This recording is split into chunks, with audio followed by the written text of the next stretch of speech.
Yo, this is Severe Weather again, take 100, by Marissa and Vann, period 8.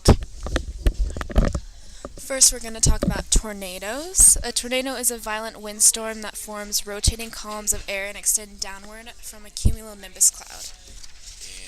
And here's the cumulonimbus cloud. It's a huge rain cloud, so you're going to see some raindrops coming up in a second. Oh, yeah. Alright, so an important precondition for a tornado is a mesocyclone. Mesocyclones are vertical cylinders of rotating air that develops in an updraft. As the narrowing column of rotating air stretches, it starts to pull the lower portion of the cloud base called a wall cloud. Look at that wall cloud. From the wall cloud, eventually a rapidly spinning vortex can emerge called a funnel cloud. Marissa writes funnel cloud. Yep, okay. Once it hits the ground, it is considered a tornado.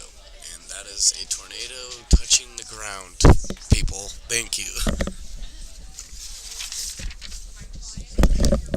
So, tornadoes are determined by the EF scale, which Is based off the damage that it causes. So a small tornado is an EF1, doesn't really do enough damage to affect a huge town. EF2, there's a little bit more. It just keeps going up all the way up to an EF5 to the point where everything in the town or a specific area is blown away.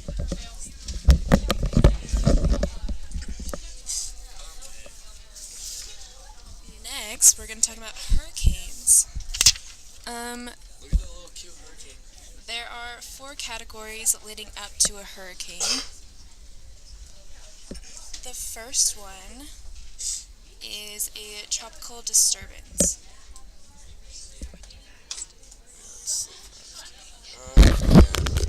Oh, there's 4 categories. Hold on just a second. Now there is a tropical disturbance. Woohoo! Okay.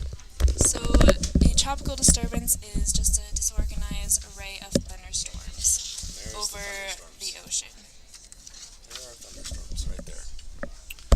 Now the second category is tropical depression. Tropical depression is when winds don't reach 37 miles per hour, but there's still heat that is strengthening the storm. And that heat comes from like the ocean and all that. That's why hurricanes form over oceans. Oh, yep, there's the heat. Yep, and it's got a little muscle because it keeps building on and strengthening it. So then it forms a tropical storm, which means that winds have reached or exceeded 37 miles per hour. And then once it's a tropical storm, they are named. So this one is called Alex. And we're about to When it gets there. Yep, and There it is.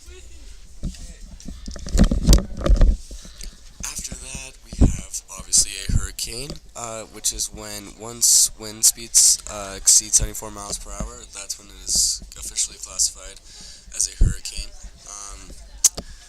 Yeah, you're about to see some hot air, the hurricane getting built up with some water, and that's Alex. He's just chilling. So once it hits land, it slowly decays because moist air is less available. So the hurricane will start to, I guess, kind of go away in a sense. But it can still have damage or affect places, I guess. Now we're going to talk about thunderstorms, which is just a storm that generates lightning and thunder. Okay.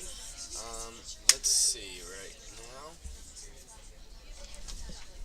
So thunderstorms are produced from cumulonimbus clouds and can produce high winds, heavy rain, and possibly hail. So blue is the rain. Little dots are going to be your hail. And the red was lightning. Okay. Now we got 3 stages of development. First off is the cumulonimbus stage. During this stage, water vapor is moved from the surface to higher altitudes. Then we've got the mature stage, and that's when it's the most active. It produces heavy winds, lightning, precipitation, and sometimes hail. So there's your hail. The little dots. The blue is the rain. And here comes your lightning. Yep, there it is. Alright. Now, the last stage is the dissipating stage. And that is when downdraft winds will dominate throughout the cloud and dissipate the storm. So it kind of brings it to an end, I guess.